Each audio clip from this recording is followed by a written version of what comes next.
Welcome to Man Does Tech, where I solve the problems you didn't even know you had. In this video, I will explain how to make oxygen liquid.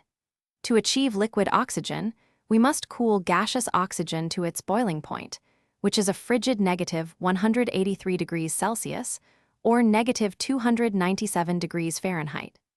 This extreme cooling is essential for transforming oxygen from a gas into its liquid state, a process vital for many industrial and scientific uses. Understanding this fundamental principle is the first step in exploring oxygen liquefaction.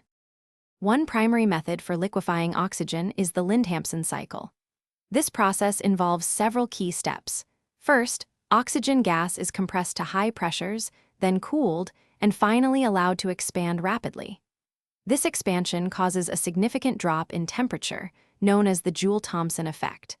By repeating these cycles, the oxygen is progressively cooled until it reaches its liquefaction temperature, transforming into a pale blue liquid.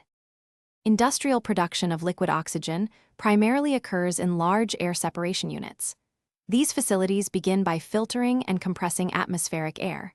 The compressed air is then cooled to extremely low temperatures, causing it to liquefy.